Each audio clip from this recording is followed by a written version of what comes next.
India's number 1 varicose veins hospitals ఐబీసీను సంప్రదించండి. మీ నొప్పి లేని ప్రయాణాన్ని ప్రారంభించండి.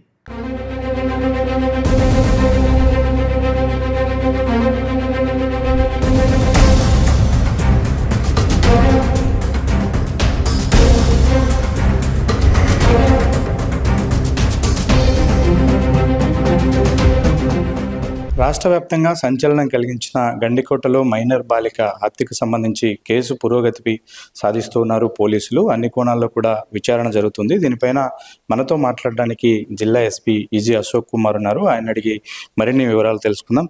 సార్, ఎప్పుడు లేనంత మీడియా అటెన్షన్ వచ్చింది. రాష్ట్ర వ్యాప్తంగా కూడా ఒక డిస్కషన్ జరిగింది. ఎందుకంటే మైనర్ బాలిక టూరిస్ట్ ప్లేస్ ఒకటి కావడం.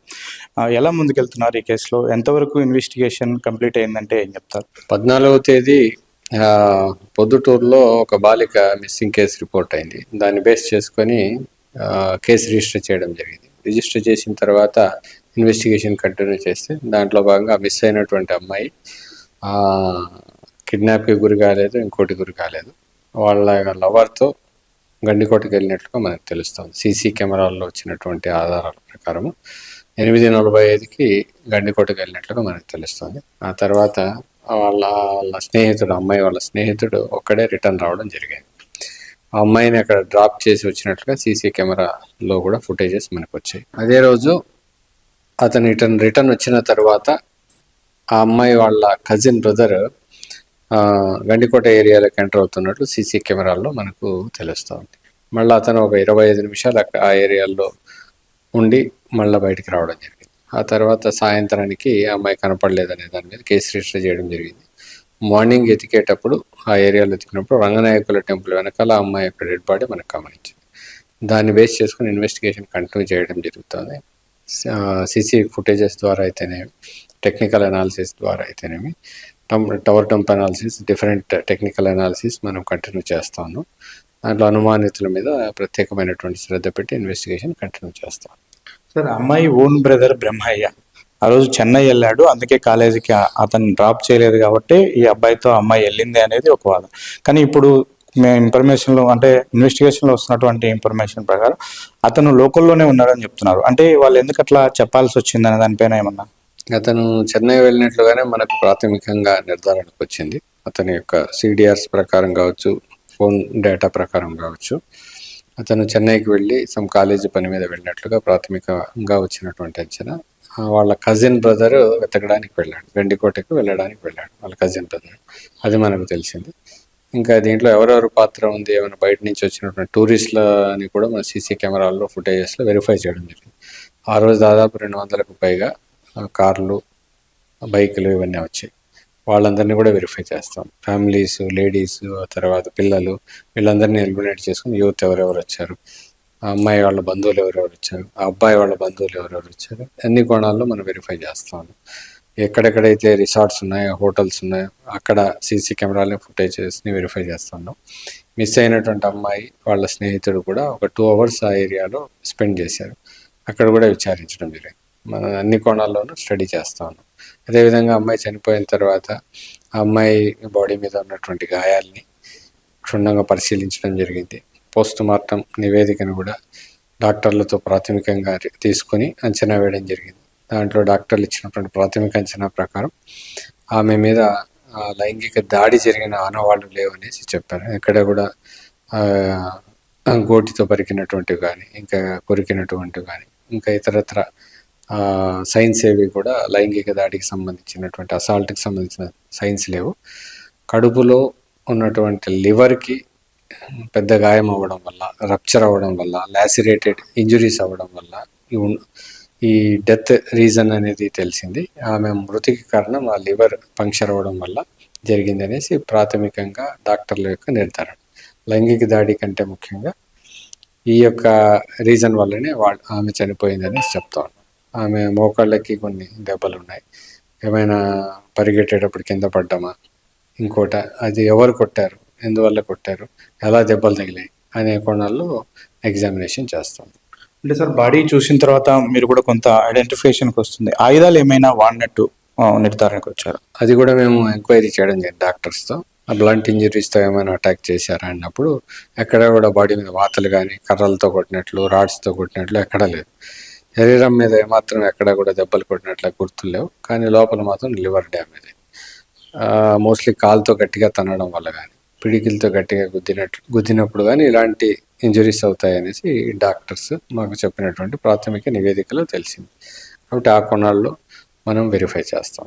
సార్ 14వ తేదీ అమ్మాయి గండికోటకి వెళ్ళింది. ఆ రోజే 12-1 గంట మధ్యలో ఇన్సిడెంట్ జరిగి ఉండొచ్చు అంటారు. సార్ 14వ తేదీ నైట్ వాళ్ళ cousin brother Kondaiah telephone network కూడా గండికోటలోనే ఉంది అంటూ కూడా ఒక సమాచారం వస్తుంది. ఏంటి సార్ దీనికి సంబంధించి? 14వ తేదీ మిస్ అయిన తర్వాత సాయంత్రం తర్వాత అమ్మాయికి సంబంధించిన బంధువులందరూ కూడా అమ్మాయి ఎతకడానికి వెళ్ళారు. దాంట్లో భాగంగా వచ్చి ఉండొచ్చు. ఇంకా ఇతరత్ర ముందు ఎప్పుడున్నాయి, ఎక్కడున్నాయి, ఎవరెవరితో మాట్లాడారు, ఏంటి వాళ్ళని కూడా పిలిచి ఎగ్జామిన్ చేయడం జరుగుతుంది. స్టేట్మెంట్స్ రికార్డ్ చేసుకోవడం జరుగుతుంది.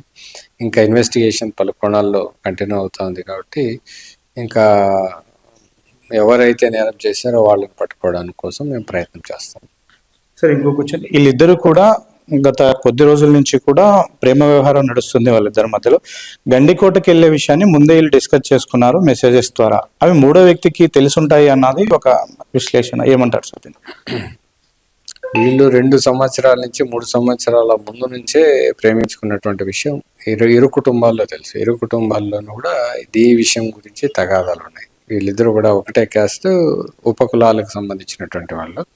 దాంట్లో భాగంగా అమ్మాయి తరపు వాళ్ళకి అబ్బాయితో ప్రేమించుకోవడం అనేటటువంటిది ఇష్టం లేదు. పలు సందర్భాల్లో గొడవలు పడినటువంటి సందర్భాలు ఉన్నాయి.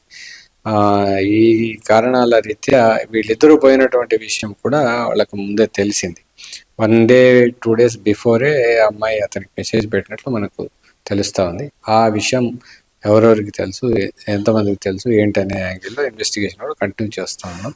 ఇంకా పూర్తి వివరాలు ఏవైనా వస్తే మీడియాకి తెలియజేస్తాం. అంటే సార్ ఈ ఇన్వెస్టిగేషన్ ఆలస్యం అయ్యే కొద్దీ పోలీసుల సైడ్ నుంచి కూడా కొన్ని క్వశ్చన్స్ రైజ్ అవుతున్నాయి. అంటే ప్రజా సంఘాలు కానీ ఇవన్నీ 2 hours అబ్బాయి రూమ్ లో స్పెండ్ చేశారు ఇద్దరు కలిసి అని అంటున్నారు. లైంగిక దాడి జరగలేదు అని ఇప్పటికే ఉన్నతాధికారులు డిసైడ్ చేశారు. ఏంటి సార్ ఈ యాంగిల్లో అంటే ఈ అనుమానాలను మీరు ఎట్లా నివృత్తి చేస్తారు? ఎప్పుడైతే ఈ అబ్బాయి 8:45కి గండికోటలోకి వెళ్తాడో, వెళ్ళిన వెంటనే 9:30కే ఆ అబ్బాయికి వాళ్ళ మామ చరణ్ ఫోన్ చేస్తాడు. లోకేష్ వాళ్ళ మామ చరణ్ ఫోన్ చేసి, నీకోసం వాళ్ళు వెతుకుతా ఉన్నారు, నాకు కూడా కాల్ చేశారు, అమ్మాయిని తీసుకుని వెంటనే వచ్చేసే అనేసి కాల్ చేస్తాడు. కాల్ చేసిన వెంటనే లోకేష్ అమ్మాయికి కూడా చెప్తాడు, ఇలాగా మనం వెళ్ళిపోదాము, పొద్దుటూరుకి వెళ్ళిపోదాం అంటే, నేను ఆల్రెడీ కాలేజీలకి వెళ్తాననేసి చెప్పి వచ్చాను, సాయంత్రం 5 గంటల వరకు కాలేజీ ఉంటుంది, కాబట్టి ముందే వెళ్తే ఎక్కడ ఉండాలి అనే దాంతో నువ్వు వెళ్ళిపో, వాళ్ళు వస్తే నిన్ను కూడా కొడతారు అనేసి కూడా అమ్మాయి చెప్తుంది. కాబట్టి 9-9:30 నుంచే ఈ అబ్బాయికి ఆ యొక్క కాల్స్ రావడము, ఇతను బయటికి రావాలనే ఉద్దేశంతో అమ్మాయితో మాట్లాడడం, టెన్షన్లో ఉండడం జరుగుతుంది. ఇవన్నీ మనకు CCTV ఫుటేజెస్ ద్వారా కూడా అర్థమయ్యాయి. సరే, ఇప్పుడు సురేంద్ర వెళ్ళిందని బట్టి తను చెప్తున్నది, నేను మా అమ్మాయిని ఎత్తుక్కుంటూనే వెళ్ళానని చెప్పాడు. ఎత్తుక్కుంటూ వెళ్ళిన అతను షార్ట్ పీరియడ్లో, అంటే గండికోటలకు వెళ్ళాడని నిర్ధారించుకొని వెళ్ళిన అతను ఇంత షార్ట్ పీరియడ్లో రావడము, టౌన్కి వచ్చిన వెంటనే మళ్ళీ అతను కాలేజీ దగ్గర స్పెండ్ చేయడాన్ని ఇన్వెస్టిగేషన్లో ఎలా చూస్తున్నాను? అవన్నీ కూడా వెరిఫై చేస్తాను. ఎందుకు వెంటనే కంప్లైంట్ ఇవ్వలేదు, పోలీస్ స్టేషన్లో ఎందుకు కంప్లైంట్ ఇవ్వలేదు, ఎందుకు కాలేజీకి వెళ్ళాడు, కాలేజీకి వెళ్ళినా కూడా మళ్ళీ వెంటనే పోలీసులు సంప్రదించలేదు, 20 minutes ఎందుకు అక్కడ ఉన్నాడు, ఇంకా వివిధ కోణాల్లో ఇన్వెస్టిగేషన్ కంటిన్యూ ఉంది. కాబట్టి మేము ఇంకా పూర్తి వివరాలను వెల్లడించలేము. పూర్తి నివేదిక, పూర్తి వివరాలు వచ్చిన తర్వాత తెలియజేస్తాం.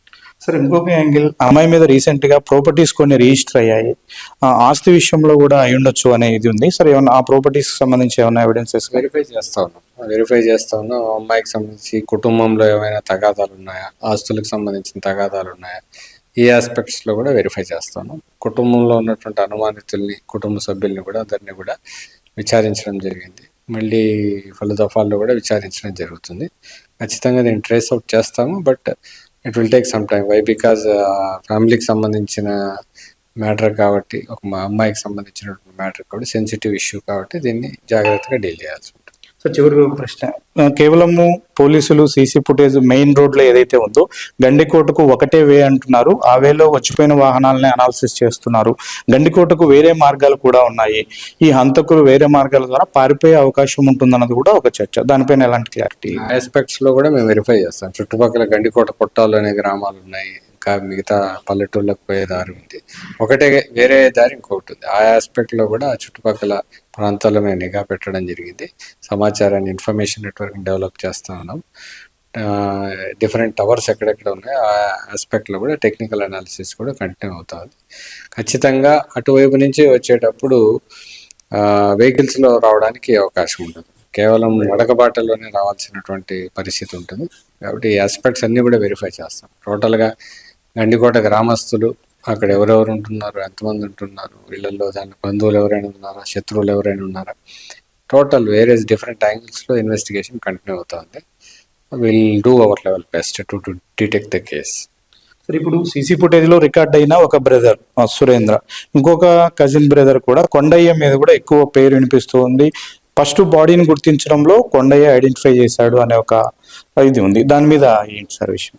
ఆ ఆస్పెక్ట్లో కూడా ఎంక్వైరీ చేస్తున్నాం. ఎందుకంటే మనం పూర్తి ఆధారాలు లేనిది ఒక నిర్ధారణకు రాలేము, ముందస్తుగానే ఏ దాన్ని కూడా మనం డిస్క్రైబ్ చేయలేము. అంటే సార్ నిజంగానే కొండయ్య బాడీని చూపించాడు సార్ పోలీసు? వాళ్ళే మనకు ఐడెంటిఫై చేసి, అంటే మా వాళ్ళు కూడా పోలీసులు కూడా వెతుకుతూ ఉన్నారు. ఫస్ట్ వాళ్ళకి కనిపించింది, అంత బుషెస్లో ఉన్నటువంటిది వాళ్ళకి కనిపించింది. బట్ ఏ ఆస్పెక్ట్లో కనిపించింది, ఎలా కనిపెట్టారు అనేటటువంటిది, అది అదృచ్ఛికమా లేకపోతే ఇంకా వేరే కోణాలు ఏమైనా ఉన్నాయనే ఆస్పెక్ట్లో కూడా వెరిఫై చేస్తాం. సార్ ఫైనల్గా ఒక క్వశ్చన్ ఏమనుకో, బయట చర్చ ఏంటంటే ఆ రోజు డిఐజీ గారు వచ్చారు, కేసు అంతా అటెన్షన్ అయింది, ఛేదించుతున్నారు అని డిస్కషన్ కొలిక్కొచ్చింది అన్నారు. సార్ ఒక ఇంపార్టెంట్ క్లూ దొరికింది, ఖచ్చితంగా దీన్ని ట్రేస్ అవుట్ చేస్తాం.